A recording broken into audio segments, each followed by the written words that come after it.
Hey y'all, let me ask y'all something. Do y'all think today's music will be legendary like 20 or 30 years from now?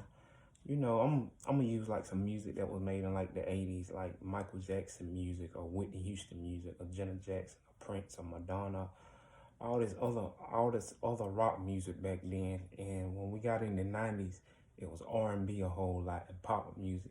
Do you think like today's music, like when you be hearing Taylor Swift music, or Billie Eilish, or Drake, or Chris Brown, or Rihanna, or Beyonce, or Ariana Grande, or Ed Sheeran music, do you think that music will be legendary now?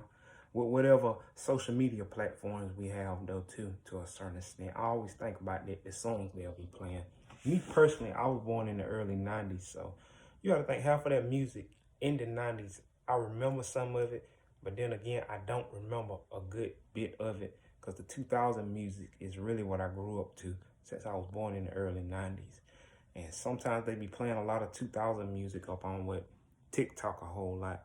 I'm 13 years older than my little brother, and I'm 16 years older than my little sister. And some of them songs came out around the time that they was born, so it's like funny when you be hearing it. But everybody acting like music in this day and time, like it don't have an appeal to it. They were saying that about 10 or 11, 13 years ago. Music just changing generally. And a lot though too, we have to think to ourselves, we just came up out of the pandemic, so it slowed stuff down. Things are slowly getting back to normalness. It is. I seen something up online saying a lot of these record companies, they don't know how to break new artists through.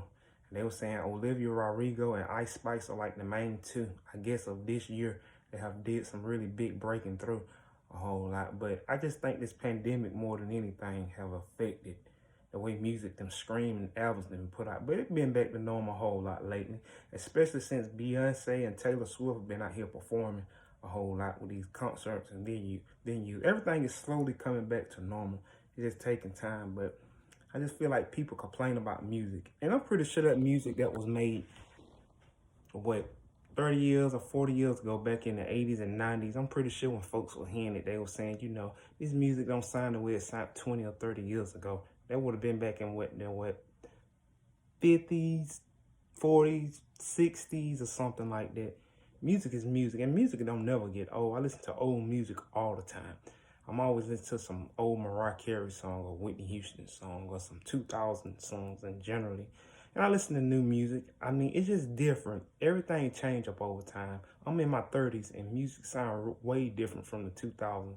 Even from the 2010s when I was in my teen years, it sounds different. I mean, it's just life. Things change and it's still selling. If music wasn't selling and doing what it's supposed to be doing, then in case Beyonce wouldn't be making 16 million or 20 million a show, or Taylor Swift wouldn't be out here performing. I mean, even though Beyonce career almost started like 25 years ago and Taylor Swift was about 15 or 16 years ago, music is still playing and selling. It just sounds different and have a different tune. And a lot of these songs, in my personal opinion, I do think it will be legendary years from now. I do. And we'll be saying the same thing 20 or 30 years from now. Like, that music don't sound the way it sounded 30 years ago. I mean, it's just change, it is. And people have to accept it. People don't like change to a lot of stuff. Look back almost like 20 something, like 23 years ago, we had CDs. Had CDs and had the little Walkman. Like, all this new download stuff just had came along. It did. But you didn't have YouTube. YouTube came along in 2005. They was trying to record a video or make something, and they end up creating it.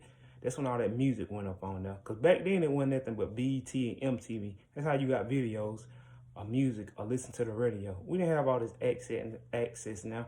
You can just listen to everything at any given time up on YouTube, Spotify, Apple Music. Everything is just different. And some wouldn't like that either.